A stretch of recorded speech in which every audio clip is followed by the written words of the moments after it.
తెలంగాణలో ఎస్ఎల్బీసీ టన్నెల్లో 18వ రోజు సహాయక చర్యలు కొనసాగుతున్నాయి. రోబోటిక్ టీం రోబోలతో సొరంగంలోకి వెళ్లింది. 110 మంది రెస్క్యూ టీం సిబ్బంది మొదటి షిఫ్ట్లో టన్నెల్లోకి ప్రవేశించినట్లు సమాచారం. ఇప్పటికే ఒకరి మృతదేహాన్ని వెలికితీయగా ఇంకా ఆచూకీ లభించిన 7గురి కోసం గాలింపు చర్యలు కొనసాగుతున్నాయి. ఛాంపియన్స్ ట్రోఫీ విజయం తర్వాత భారత జట్టు కెప్టెన్ రోహిత్ శర్మ తన ఫ్యామిలీతో ముంబైకి చేరుకున్నారు. ఆయనకు ఎయిర్పోర్ట్లో ఘన స్వాగతం లభించింది. హిట్ మ్యాన్ను చూసేందుకు అభిమానులు పెద్ద ఎత్తున రాగా వారిని అదుపు చేసేందుకు భద్రతా సిబ్బంది మోహరించారు. మరోవైపు హెడ్ కోచ్ గంభీర్ ఢిల్లీకి చేరుకున్నారు. మిత్రదేశం మారిషస్లో 2 రోజులు పర్యటించేందుకు ప్రధాని నరేంద్ర మోదీ బయలుదేరారు. రేపు ఆ దేశ 57వ జాతీయ దినోత్సవ వేడుకల్లో ఆయన పాల్గొనున్నారు. మారిషస్ ప్రధాని నవీన్ చంద్రరామ్ గులంను కలిసేందుకు ఎదురుచూస్తున్నట్లు మోదీ పేర్కొన్నారు. తన పర్యటన ఇరు దేశాల మధ్య స్నేహాన్ని మరింత బలోపేతం చేస్తుందని తెలిపారు. తన ఫేస్బుక్ అకౌంట్ వారం రోజుల క్రితం హ్యాకింగ్కు గురైందని ప్రజాశాంతి పార్టీ అధినేత కేఏ పాల్ తెలిపారు. బాధ్యులను గుర్తించి చర్యలు తీసుకోవాలని తెలంగాణ సైబర్ పోలీసులకు ఎక్స్ వేదికగా రిక్వెస్ట్ చేశారు. తన అకౌంట్లో అశ్లీల చిత్రాలను పోస్ట్ చేస్తున్నారని ఫిర్యాదులో పేర్కొన్నారు. తన ఖాతాకు 18 లక్షల ఫాలోవర్లు ఉన్నారన్నారు. హైదరాబాద్లోని శంషాబాద్ ఎయిర్పోర్టుకు ప్రతిష్టాత్మక పురస్కారం లభించింది. Airport council international service quality సర్వేలో శంషాబాద్ విమానాశ్రయం ఈ అవార్డుకు ఎంపికైంది. 2024కు గాను ఆసియా పసిఫిక్ ప్రాంతంలో 15 నుంచి 25 మిలియన్ల ప్రయాణికులకు రాకపోకలందించి బెస్ట్ విమానాశ్రయంగా నిలిచింది.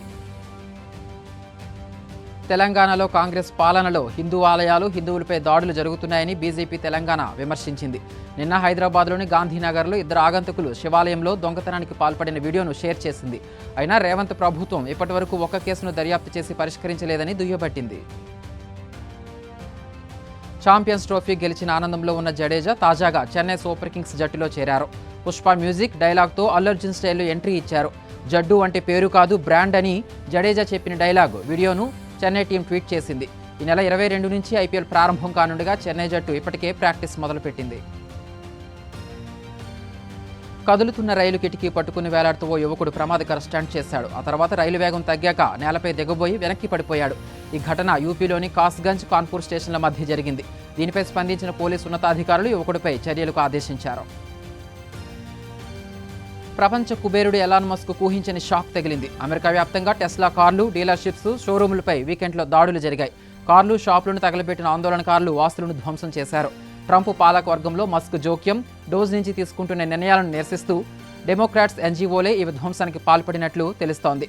డెమోక్రాట్స్, లెఫ్టిస్టులను నిందిస్తూ ట్రంప్ ఈ దాడుల్ని ఖండించారు. సీఎం చంద్రబాబు నేతృత్వంలోని కూటమి ప్రభుత్వం శాంతి భద్రతల పరిరక్షణకు అధునాతన టెక్నాలజీని వినియోగించాలని పోలీస్ శాఖకు ఆదేశాలు ఇచ్చిందని టీడీపీ తెలిపింది. ప్రభుత్వం ఆలోచన మేరకు పోలీస్ శాఖ ప్రయోగాత్మకంగా శాంతి భద్రతల పరిరక్షణకు ఉపయోగిస్తున్న డ్రోన్ టెక్నాలజీ సత్ఫలితాలను ఇస్తోందని ట్వీట్ చేసింది. ఏలూరు జిల్లా పోలీసులు డ్రోన్లతో ఆకతాయిలు, జోదరులు, గొడవలు పడేవారి ఆట కట్టిస్తున్నారని ఓ వీడియో పోస్ట్ చేసింది. తిరుమలలో భక్తుల రద్దీ కొనసాగుతోంది.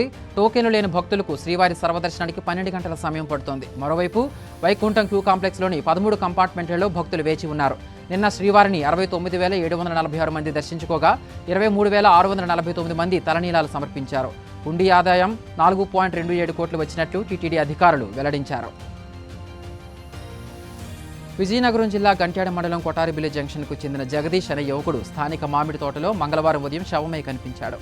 నిన్న ఇంటి నుంచి బయటకు వెళ్లిన అతని ఆచూకీ కోసం బంధువులు, స్నేహితులు వెతికినా దొరకలేదు. ఉదయం మామిడి చెట్టుకు వేలాడుతున్న అతని మృతదేహాన్ని స్థానికులు గుర్తించి కుటుంబ సభ్యులకు సమాచారం అందించారు.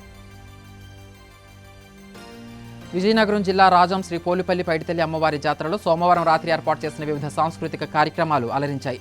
Manipuri state event, Jabardasth team, Tarak master ఆధ్వర్యంలో పలు ఈవెంట్లు జరిగాయి. జాతరకు వచ్చిన పిల్లలు, పెద్దలు ఈ కార్యక్రమాలను వీక్షించి హర్షం వ్యక్తం చేశారు.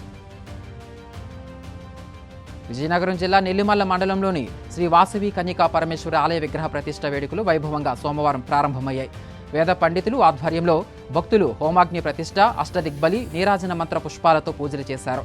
ఈ నెల 12వ తేదీ వరకు ప్రతిష్ఠ కార్యక్రమం జరుగుతుందని ఆలయ నిర్వాహకులు తెలిపారు. విజయనగరం జిల్లా దత్తిరాజేరు మండలం పెదమానపురం యాదవ వీధిలో సోమవారం రాత్రి గంజాయితో 5 వ్యక్తులు హల్చల్ చేశారు. అనుమానంగా సంచరిస్తున్న వీరిని స్థానికులు పట్టుకుని పోలీస్ స్టేషన్కు అప్పగించారు. విచారణ అనంతరం వారి వద్ద నుంచి 4.6 కేజీల గంజాయి స్వాధీనం చేసుకున్నట్లు సిఐ జేఈవి రమణ తెలిపారు.